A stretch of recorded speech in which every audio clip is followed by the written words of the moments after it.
it's time, once again, for our viewer comments.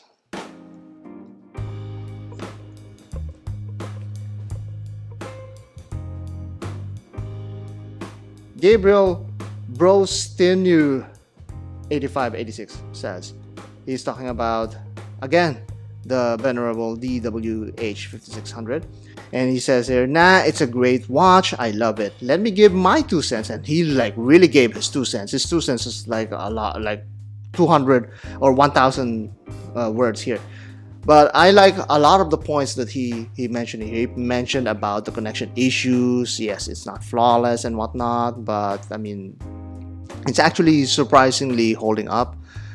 To him, he's tested this at his 2-story house, and it works flawlessly. He's never had any issues when it comes to resetting the watch. The user said that the battery is not optimal. He disagrees. He's getting some really good battery life with this DW-H5600. But one thing that I wanted to highlight that he mentioned is that, by the way, the damn bear paw that I keep seeing from people complain about is that I never had one issue with it. Maybe if they don't tighten the damn straps so much that they won't have it. The heart rate monitor works if the watch is a bit loose too. It doesn't need to stop your arm blood flow to get it working. Actually, this is also true with the Apple Watch. You don't really need to make it like too tight on your wrist for it to work. It could work with a little loose, so you don't have to like really tighten. He has a good point there. You don't really need to tighten your watches to your wrist to the point that it actually creates an imprint, crevices of its backplate on your wrist. You don't need to do that. Very good point there by Gabriel. Gabriel Bros Tenu 8586.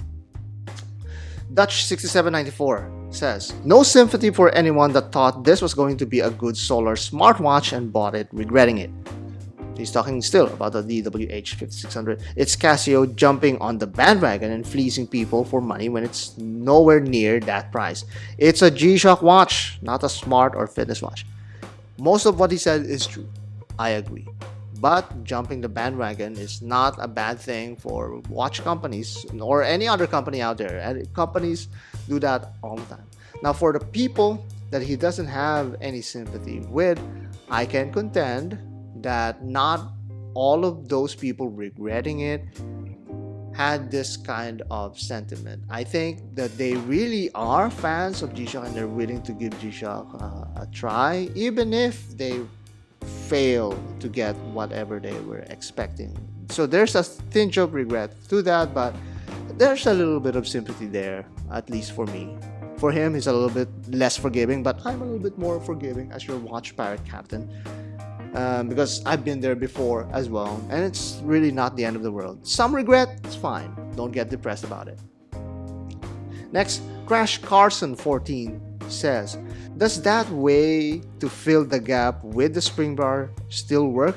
Mine rattles too much with the gap. He's talking about that mod that I made about the GM2100. Remember, GM2100 that I modded with a bracelet to make it look like GMB 2100, and I think there are now better fitting bracelets specifically for the GM 2100. So just look up AliExpress and see which one you could find, and I think that's not present there anymore. However, if you've already bought one like I did, yes, just slap on or like sneak in a small spring bar there from the bracelet itself, maybe one of those extra links that you had left over. Sneak it in and it should be enough to hold the gap, and so that it doesn't flap as loosely as I had it.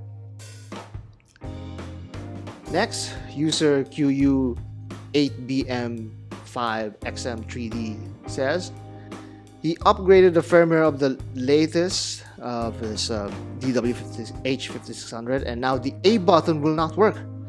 About 3 hours of owning it, and he's saying that comment. So I reached out to him and asked him, how is it working now? It's been 2 days. Is it still brick? And he replied with a second update, and a second update was available in the app, and after the first one, which solves the problem. Shame they make us go through the bad one first. Well, yeah, at least now it's working. He doesn't have a problem with that anymore. Yes, sometimes those things happen. The first firmwares, the first releases of the module may be in production already, and there's no way for them to change that, especially when most of them are on their way already to their retailers. So there might be no way for any brand, for that matter, to avoid that. But I'm just happy that they released a second software update to correct all of the issues. I guess that's the good and bad side of having these upgradable modules, and that's why many G-Shock owners just want a regular module without all of these smart features, so that they can fully enjoy G-Shock for what it is. They just want that extra MIP display.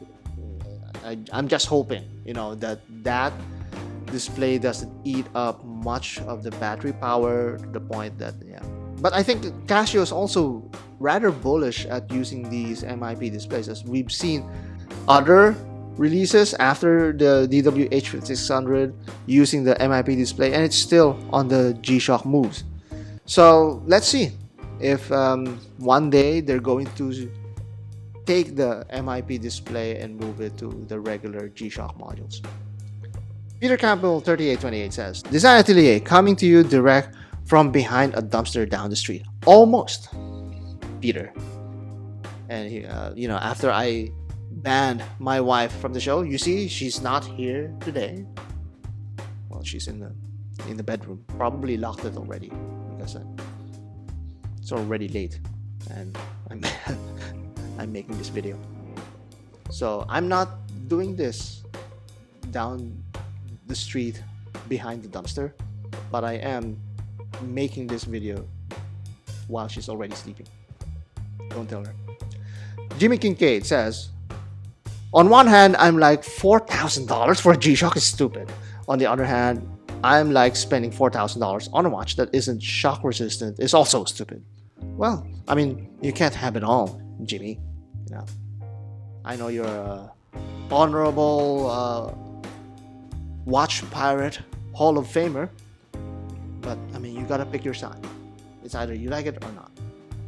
Now, but I think Jimmy wants his G-Shock under the $1,000 range. I think that's reasonable enough. But spending $4,000 on a watch is still a barrier that's way too much for him to overcome, and that's fine. Jimmy's we give Jimmy a pass. He's not gonna be banned from the show because of that. Vanilla Coffee says, Vanilla Coffee, imagine if this guy actually road tested the watch before condemning it. Imagine if a YouTuber were to do that.